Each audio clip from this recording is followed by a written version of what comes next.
wan nasihatu lil ummah. Wa yadinuna bin nasihati lil ummah.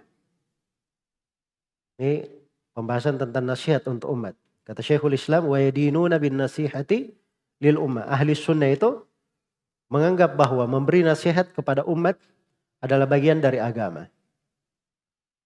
Nasihat di sini bukan nasihat bahasa Indonesia ya. Harusnya di buku antum itu dikasih tanda petik atau dicetak miring, harusnya begitu. Supaya dipahami bahwa ini istilah. Iya. Nasihat itu, an-nasiha itu dari kata an-nush. Dari kata an-nush.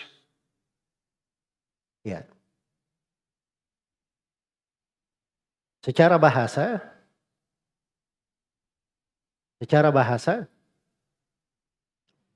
an-nasiha itu ada yang mengatakan diambil dari kata nasahar rajulu thawbahu. Seorang lelaki menasihati bajunya. Bagaimana baju itu dinasihati? Hah? Antum ceramai begitu, wahai baju, bertakwalah kepada Allah. Hah? Apa artinya menasihati baju di situ? Seorang lelaki menasihati bajunya. Itu artinya dia jahit, dia pelihara. Kalau ada sobeknya, dia rapikan. Ya. Dia buat sesuatu yang paling baik untuk membuat bajunya itu indah. Itu nasihat namanya, secara bahasa. Ada yang mengatakan nasihat itu berasal dari kata nasahtul asal. Saya menasihati madu. Menasihati madu. Itu kan di madu ketika diambil, kan ada sarangnya itu kan, yang putih itu. Hah? Itu dihilangkan semua itu, sarang-sarangnya itu. Ya. Menjadilah dia madu murni. Setelah dinasihati menjadi murni. Itu apa namanya? An-nasihat. Makanya an-nasihat itu secara ringkas, dia sebenarnya kalimat universal, cakupan maknanya luas sekali, nasihat. Yaitu dia menghendaki hal yang terbaik untuk apa yang dia nasihati. Untuk apa yang ternasihati. Iya. Ya kalau diartikan nasihat itu dalam bahasa Indonesia, bisa nasihat bermakna nasihat. Ada orang keliru kita nasihati. Ada orang yang kurang rapi, kita nasihati supaya dia lebih bagus. Dan bisa juga nasihat bermakna ketulusan. Iya. Dia lihat saudaranya ini keliru, tidak mau menerima petunjuk, dia doakan. Nah, itu nasihat juga ketulusan. Ya. Dia cinta kebaikan untuk orang.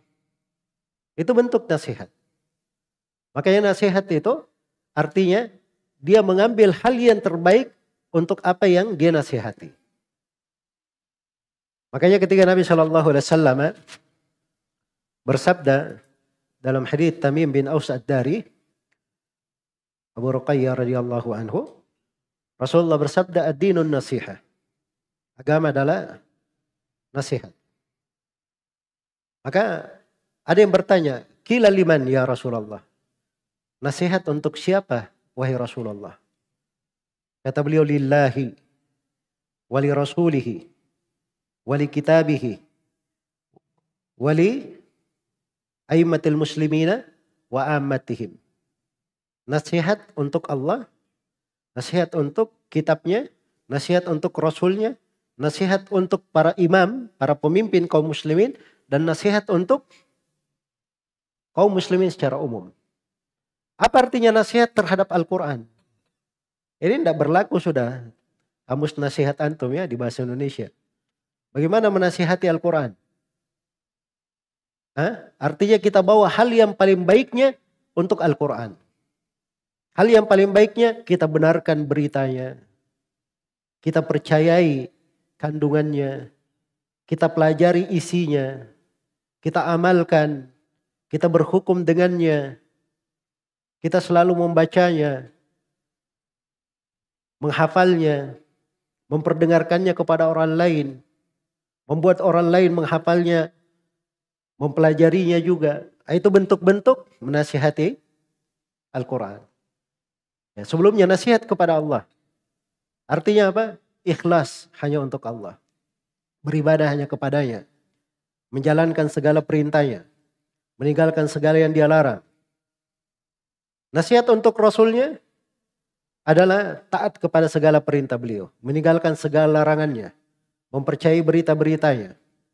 Dan kita tidak menjalankan suatu dari agama kecuali dengan petunjuk beliau. Nasihat terhadap para penguasa adalah mengarahkan mereka dalam ketaatan. Iya. Membantu mereka dalam kebaikan. Bersabar. Kalau mereka zalim, berlaku zalim, kita bersabar terhadapnya. Selalu mendoakan kebaikan untuknya. Selalu mendoakan kebaikan untuknya. Itu bentuk-bentuk dari menasihati. Ya. Yang terakhir, nasihat untuk kaum muslimin. Itu lebih luas lagi cakupannya. Jelas ya?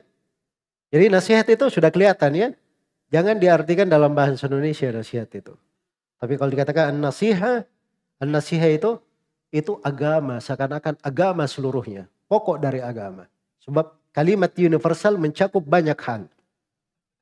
Mencakup banyak hal. Karena itu ahli sunnah.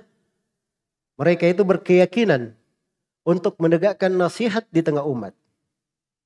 Itu ahli sunnah. Iya. Nah ini terbukti pada ahli sunnah itu dari masa ke masa. Makanya dimanapun ada ahli sunnah, orang-orang bergembira dengannya. Sebab mereka menjadi sebab kehidupan manusia. Sebab kehidupan agama. Mereka menjadi sumber inspirasi. Menjadi sumber kebaikan.